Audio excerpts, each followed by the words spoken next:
Hello! As always, I'm doing readings info in the About section to schedule a reading. We have Moon in Gemini for this weekend. It's a lot of a more lighter, more fun energy than we've had for the last couple of days. The last couple of days have been wonderful in certain ways, but it is a full moon, and it has been a full moon with Sun, Mercury, and Sun, Mercury, and Mars all in Scorpio, as well as Moon conjunct Uranus. So there was a lot of emotion.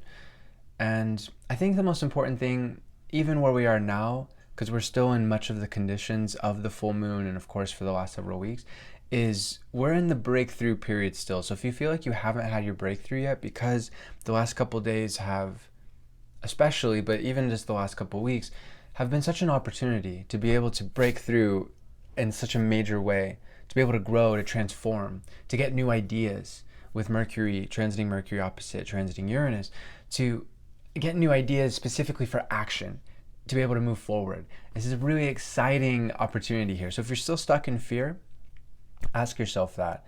Use this weekend to ask yourself, okay, what's going on? Let's understand it first, Mercury, and then let's figure out what we have to do, Mars. And again, I think I'm not going to go on and on about this because I've covered this so much with the recent transits, but I think one last thing is about this. Be willing to look at yourself and look at the fear with more clarity than you ever have. Really take responsibility for no matter what's happened in your past, you get to decide your future and you get to chart your way forward. And you have the power to transform your life for the better. Always. We all do. Always. So recognize that and ask yourself, what have I not tried? What have I not done to be able to move past this fear, to be able to grow? This is a beautiful time to be able to do that. And I think, again, with the moon in Gemini, as much as it can be like light and fun and playful, and that's great, very joyful, if you're still feeling stuck, or if you're not feeling stuck, either way, really, but especially if you're feeling stuck, this is a great time to talk with somebody about what you're feeling, what you're thinking, getting ideas, brainstorming, trying to get another perspective on what you've been feeling, on what you're seeking to do.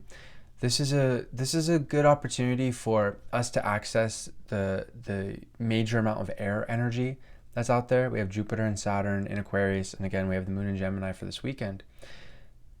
In the last couple of days of Scorpio season, Sunday, Sun will go into Sagittarius. Naturally, we'll cover that when we get there. But the next couple of days, today, tomorrow, and then most of Sunday, is our last chance really for this year to go deep and to understand.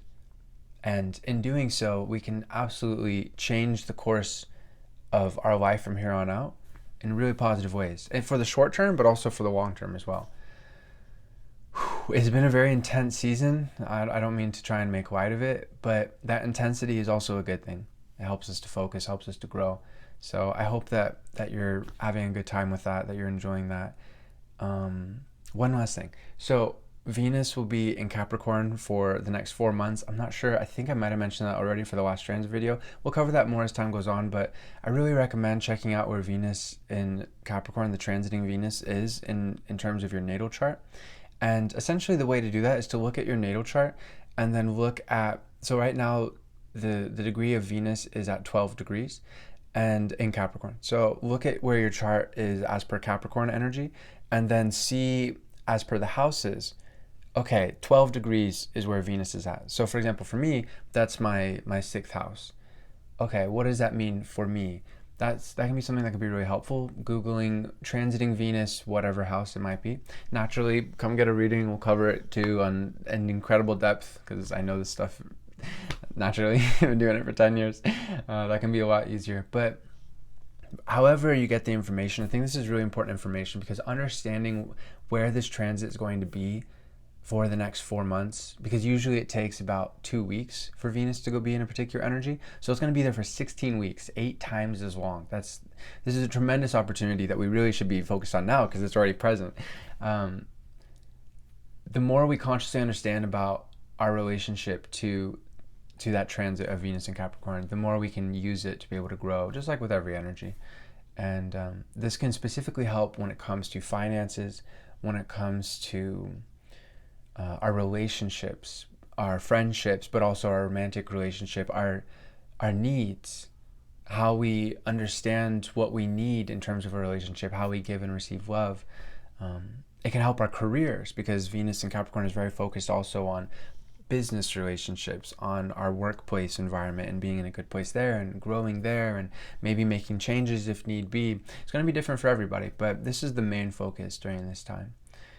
Being responsible, being focused in terms of our relationships, in terms of how we give and receive love as well as money. So again, as always, I'm doing readings, info in the description, and we can book a reading. I'm starting to fill up. I'm pretty much actually full up. Well, I have to check my schedule. I think for this next week, I have some availability coming up, but for the week after that, I'm still open. So I really recommend getting a reading if you're thinking about it. Infinite love to you, my friends. Namaste.